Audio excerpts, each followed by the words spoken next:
Today in the shop, we are doing an interior only for this customer. They actually just moved into the area from a different state. And as they were driving here, they had a dog, and the dog apparently had diarrhea in the back seat. So the customer got up what she could. I've smelled it, but I've not really seen what's going on because it was snowing. I pulled it inside the garage, just turned the heat on just to get it warmed up. It smells pretty bad on the interior. Apparently it was in the back seat. I think what I'm gonna do is focus on getting this vacuumed and shampooed as quickly as possible to try to remove the smell. Here we go. So this is where I am seeing the customer's interior for the first time and really wish that I would have had them send me pictures to give them a better idea of estimate of cost, because this is not your typical interior detail. So there was a car seat here. Hopefully that's not the diarrhea. I was aware that there was pet hair. I was not aware of all of the sand as well as just the excess soiling on the interior. So I immediately contacted the customer and let her know there's going to be additional fees. I discussed that before we even got into it. And the customer said she had a $500 budget for this interior. So that gives me a better idea, framework of what to work within. She said it was on the back of the seat. They had the seats down. I'm gonna guess it was here. I don't know, I feel like I'm a detective. Is that some of it? Is that kibble? I don't know. I don't understand. There's just so much in this carpet. Pet hair, even on the roof. There's pet hair everywhere. I'm gonna assume that is poop. So we are definitely gloving up on this one. I'll be honest with you guys, I did not want to do this detail, and there was every bit of me that wanted to actually call the customer and say, come pick it up. I'm not going to be able to do this for you for just $500. But they're new to the area, they have a small child, and I know this mom was desperate to get this car cleaned and smelling right so that way she could feel comfortable having her child sit in this car. So while $500 is still a good profit, at the end of the day, I know I'm going to have to work hard and work quick in order to stay within my hourly rate. But I know I'm going to feel good at the end of this detail helping this mom out. Oh, good Lord. This is going to be a fun day. When I first started detailing, my prices were extremely low. And as I've been in business over the last 6 years, I have slowly raised my prices to where they're around $50 to $90 an hour on interior details. For paint corrections, ceramic coatings, they're a little bit more. So I was able to actually stay within that hourly range. So for those of you that want to know, like, how do you price a detail like this? You have to become very familiar with your process, your tools, and also know what you're capable of doing within those hourly range. But I did have to push myself for this one. I think a majority of this will come up with a really good vacuuming. And I've got various pet hair brushes that should get the job done. So for those that might be looking for tips on how to address an issue like this, let's get into it and I'll share with you guys what I use. So whenever I am detailing interiors, there's always a variety of brushes that I will use. When you have sensitive finishes, piano trim pieces, maybe electronics that you don't want to scratch, this is an ultra soft detailing brush. It's similar to like a makeup brush, but it is very, very gentle, will not scratch. You can just use this to dust. I do see a lot of detailers using brushes like this online to try to like clean leather. I actually don't find these very good at cleaning because they struggle with kind of getting in all the textured pieces just by how soft they are. I will actually use something more like this. This is a chemical resistant brush. It's a little bit more stiff, but still very soft and gentle. But these are going to be able to withstand a lot more of the chemicals and also get some of the stuck on bits a lot better. Cup holders, things like this. This is what I will always use, and then I'll use forced air to blow all of the gunk out of our tighter spaces, and that's how I get really nice detailed interiors. You can use even something like this. If you're vacuuming and dusting and you've got a little bit more of a durable surface, you need something that just can kind of withstand. You can see this one's been matted down from months of use, but it's very durable to just go in, very quickly dust a lot of your more durable plastic interiors. When you have tight spaces, on leather seats, seams, things like that. This is the Mother's detailing brush. I'll use this with a chemical to get in those tight seams of a leather seat and just kind of pull the dirt out. And then you can actually, if you have your cleaner, agitate, get those seams of your leather seats, use forced air, blow it out. So again, having the right tools will give you better detailed results. Along seats, when you have a lot of crumbs and sticky stuff, this is a very stiff, tight, narrow brush that I can actually get very easily along those tighter areas and just pull the dirt out. So that way, even if my vacuum tip can't get in there, it'll pull the dirt out. And then when you have kind of impossible carpets and you need something a little bit more stiff, this is actually a pad detailing brush, but it's perfect for when you have stiff carpet like this and you kind of got to agitate, pull that dirt up. This is one of my favorites. You can also use a drill brush, but in those tight spaces, sometimes you want more of a narrow brush to give you better results. So these are some of my 3 favorite for carpets and tight spaces. But when it comes to pet hair removal, I know that the Lily brush is an extremely popular option on the market. On short pet hair like this, you can see it does a pretty good job of pulling the pet hair up. But sometimes I find that they can kind of break down over time right here, especially if you are pushing hard on it. And they don't go after a lot of, you see there's a lot of like sand or grit in these carpets. It's pulling up the hair, but it's not really getting a lot of the deeper dirt that's embedded in this. Now we also have something like the aniline brush, and you can see we've got kind of a little bit more of a texture groove here. They actually have 3 different lengths to the teeth to go after short, medium, and longer hair, as well as sand. See just in this little section how much of a better clean appearance we have because of the teeth that's on this brush. You can also use something like a pumice stone, and on a section like this, does a great job. The only thing that you have to be careful with a pumice stone is that you'll see right here, it's actually going to start pulling up fibers of the carpet. And also when you're close on these plastic pieces, you do not want to touch this because you will scratch the plastic. And so I actually prefer to use tools like this sometimes. This is just kind of a generic pet hair brush, and it does a good job of getting all the carpet, the dead carpet fibers. I can use it over this plastic trim. It's not going to damage it, but it will pull up the pet hair and the deeper dirt within our carpets very easily. But you still have to come in and vacuum with all of these tools. And so that's why sometimes it's nice to have actually tools like this that are very similar to a brush like this. This is actually the Fur Pro, and this is a vacuum attachment. And so you would basically be able to do the same thing as you would with this brush, but you would agitate, pull up the debris that's in the carpet, the pet hair, and vacuum it up simultaneously. For larger areas, they also have this attachment here that you would basically, on flat areas, this is where it's ideal, especially on this back seat, vacuum. And you can see, if I were vacuuming up all of this simultaneously, look how much dirt it would pull up. You can just see we're getting all that pet hair up.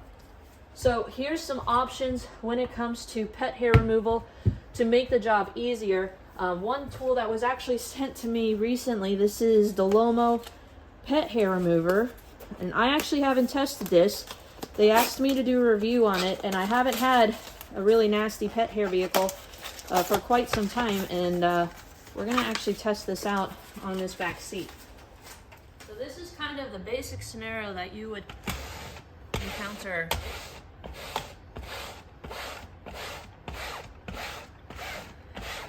And it's not doing an awful job. I'm not even having to vacuum. It's pulling up a good bit of the hair. It's gonna struggle in some of those tighter areas. It's doing okay. Let's test it out on the back of this seat here. While it's working, I personally think that a tool like this is better suited on indoor furniture, rugs, and quick touch-ups. I mean, it's doing an okay job. I would get tired of having to do this over and over and over again. I think honestly, if I were to just vacuum, it would be a little bit more effective. It's pulling up the hair though. It's also leaving a little bit of a scratch here. So while I'm not gonna say it's not working, I feel like a vacuum and a good pet hair brush would be a little bit more effective. That's satisfying to see.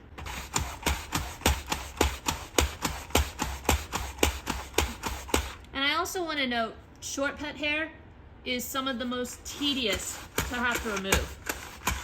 So I'm not going to say that this isn't working, because you can see right there, it's definitely made a big improvement. If you are, just wanting to quickly clean up something without having to break out a vacuum, it will get the job done with a little bit of effort. So I will say that, it's a decent tool. For those that are just looking for a quick cleanup, maybe on the side of the road, where you don't necessarily have the tools to clean it up.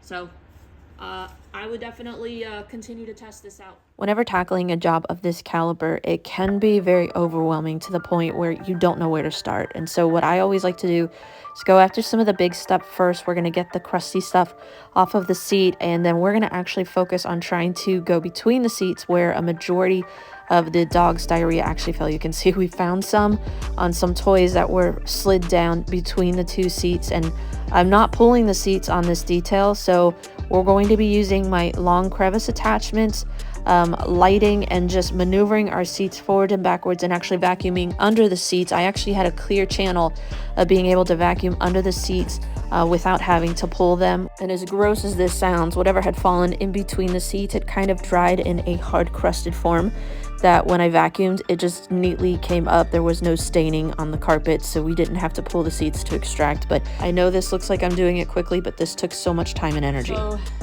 I think about 20 minutes, and I maybe have this back of the seat about 75% there.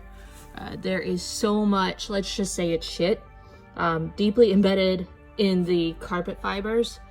Apparently it got down there, and that yellow you're seeing, that's actually thread, that's not poop, because I got off all of the kind of crustified poop that was down in there. We do have some just residual, pet hair and stuff that we'll get when we fine tune. But a lot of this dried, flaky stuff, I'm just going to assume that it is poop that has just dried. And as I'm agitating it with a brush, I know I probably shouldn't be breathing this in. I do not work well with masks. I actually turned the heat off and cranked the window because it's starting to smell pretty bad in here, and it's going to probably smell worse before it smells better. But we're at least getting somewhere with a combination of tools. This tool works really well on the big flat surfaces like this, and I'm just using a really good stiff brush. I am not going to use a drill brush because that would make all of this just even more airborne. I'm actually trying to prevent it from being too airborne. You can see when I do brush, it's just kind of chipping it up, and then I can vacuum it. I'm not gonna get 100% with vacuuming step. I think when we do our extractor step and I can put a cleaner and then do a drill brush, it's kind of a flat drill brush, put it down into the carpet and then extract. And we are definitely gonna be using hot water extraction. So we at least have an idea of what's gonna work. It's just gonna be a lot of elbow grease, a lot of time and patience. This is gonna be a long day for me. So just make sure if you're wanting to tackle a job of this scope, charge accordingly, have the right tools. I'll share with you guys the enzyme solution that we'll use to try to go after this once we get all of our vacuuming step done. I'm not gonna show you all the footage, but here's our before, but it's gonna be a few hours. It's difficult to show on camera, but there was so much small pet hair and sand or whatever that chunky stuff was embedded in the fibers of the carpet that the Fur Ill Pro brush was probably the most effective at pulling all of that up. But this tool, there's a learning curve with it. You want to go in, side to side motions. You don't really want to go forwards and backwards. That helps preserve the integrity of the tool. The original attachment broke down quickly, but I find that if you actually spray the carpets with fabric softener, this is about a 1-to-4 dilution ratio. That cuts down on static and pull, helps actually pull the pet hair more easily out of the carpet, but it also helps this tool just be a little bit more user-friendly, not as fatiguing as you go across the carpet. And honestly, it did help with controlling a good bit of the funk that was in this back seat. It was not something that I showed on camera, but I was gagging quite a bit during this detail because I'm pretty sensitive to smells like this. And the fabric softener really helped with controlling some of that overwhelming odor, but it really cuts down on static and pull and helps bring up the pet hair a little bit more easy. So for those of you that are working with a lot of pet hair, consider fabric softener of some sort to help make pet hair removal easier when you're vacuuming.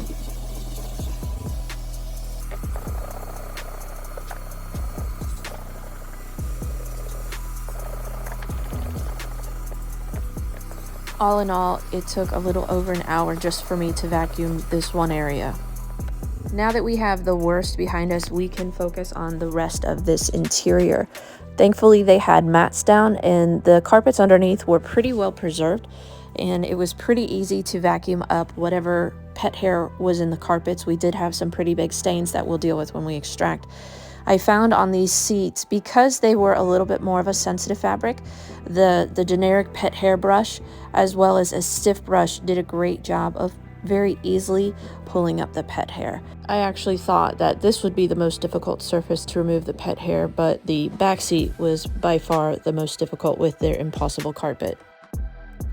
As we work from the back to the front, I did a video on this technique a while back, but for those of you that struggle with cleaning in the tight spaces along your seats, you'll see I have a long crevice attachment and push the seat all the way forward. That gives you a good bit of access to the front seat. You can see we're pulling up a lot of chips and fries and big pieces of debris, but my vacuum attachment is struggling to get in because it's so tight.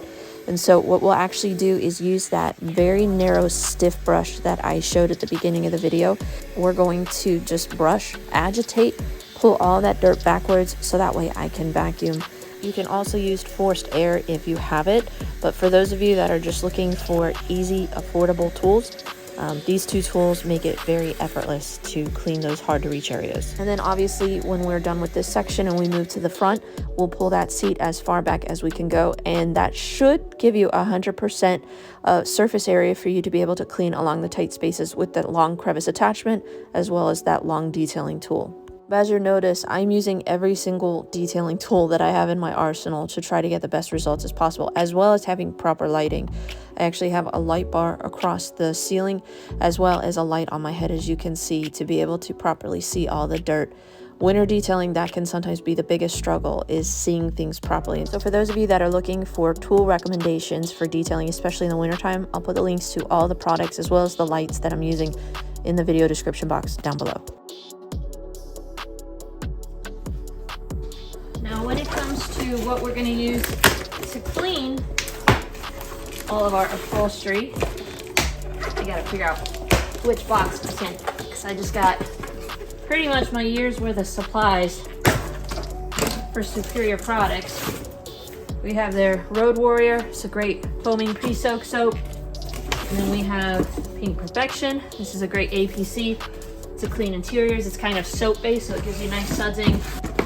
But for those of you that are looking for affordable quality products from a brand, definitely encourage you guys to check out Superior products. I've been using them for years. I know sometimes we get caught up in really popular big name brand companies, and sometimes you just get caught up in the brand. You're paying for the brand, and Superior Products does all their own mixing and advertising. This is it. This is the product we're going to be using. So this is their heavy duty enzyme cleaner, and this is stain and odor remover. You can see it kind of separates. You want to give it a good mix. It's similar to their Zap It, which you have to mix as well, but once you kind of see that cloudy yellow, then you know you're good to go. So we're going to put this in a bottle, and this will be what we use to clean all of our carpets and mats to try to remove some of that really strong odor. We also have their Aqua Gloss. This is a great interior dressing as well as tire dressing. I'm going to use it as a dedicated tire dressing. You can cut it to whatever kind of sheen you want. You can put it straight on or cut it 1-to-1. Dark Fury, which I use for every detail for door jambs, engine bays, etc. And then we've got Dirt Buster. This is just a great affordable soap, high sudsing, does a really great job of removing dirt. So for those of you that are looking for affordable products, I encourage you guys. I also use their leather cleaner. It's a excellent leather cleaner. We got our product. Now let's go ahead, get it mixed, and start extracting. We're going to use my Aqua Pro Vac with hot water, just because there's a lot of tight angles on the seats that my Mighty is going to really struggle to get in there, and my Aqua Pro Vac actually does a better job. Plus, I'm really tired. I vacuumed for like 4 hours, and sometimes the Mighty actually tires me out because it's kind of bulky and cumbersome. So I'm just going for something that's going to get the job done that isn't necessarily super fatiguing to me. So let's go. So we are finally on the home stretch with this interior detail. We vacuumed for about 4 hours. It took about an hour and a half for us to extract and about an hour and a half for us to clean our plastics and glass. So 7 hours total, and we were able to complete this entire interior detail. We shampooed every square inch of our seats, carpets, and mats. I was blown away with how quickly and effectively this enzyme cleaner worked. Honestly, I think it has earned the #1 spot for me for enzyme cleaners moving forward. So for those of you that are wanting to see the final result, stay tuned. We'll share with you guys that in a second. But when it comes to interior details like this, no, it's going to take time, but be patient. It will be worth it in the end. So it is 5:30 at night. Started on this at 10 o'clock, and we are finally all done with just the interior. I did not get to the exterior. The customer actually told me stop at 500, and I wasn't even able to do an ozone treatment just because it wasn't in the budget. So we did a thorough vacuum, enzyme extraction, and we're letting everything dry now, and we use Shine Supply odor remover just to try to continue to go after, because sometimes when you have pet hair and you shampoo, you make wet dog smell. It's not the best. I don't believe that there's too much of that. I just think a lot of it is just lingering. We've got 95% of the pet hair removed. We rinsed until we had clean water in our extractor, so I think we got the bulk of the damage, and I think it is a completely saved and transformed interior. Let me show you guys our finished result, because I'm tired. For all of our plastics, we used Griot's Garage Interior Cleaner, and for our glass, we used Phoenix EOD, their Hydra Rinseless Wash. There was a lot of dog slobber on the glass, and that quickly cut through all of the film and left behind a streak-free result. So from headliner to toe, we've been able to clean and reset all of this interior for our customer. So the bulk of the mishap was on the back seat and in the trunk area. We thoroughly extracted until we had clear water. Got 95% of the pet hair and sand up, and it smells a world better back here. And we wiped down all of our plastics. Back seat looks nice and fresh for Fido. The biggest transformation is actually in our back seat. Remember, we had a bunch of crumbs and who knows what on this back seat. We had a lot of pet slobber stains on the backs of the seats.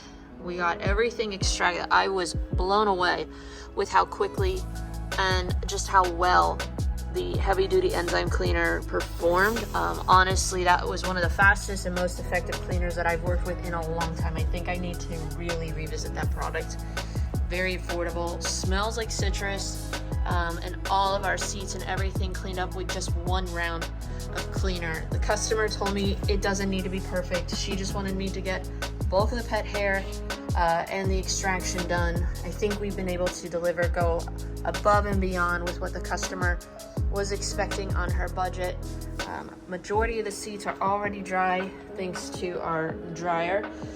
So now we're pretty much just going to close it up, get it ready for the customer to pick up, and we're done for the day. That was one of the most difficult interiors that I've done in a long time. If you enjoyed this video, make sure you give us a thumbs up, as well as hit the subscribe and notification bell off to the side, so that way you don't miss out on any of our future details. On the inside, this vehicle looks great. I feel better knowing that the child that's going to be sitting in this back seat is going to just be in a nice, clean environment, and hopefully these new neighbors welcome to Lancaster and enjoy your new car.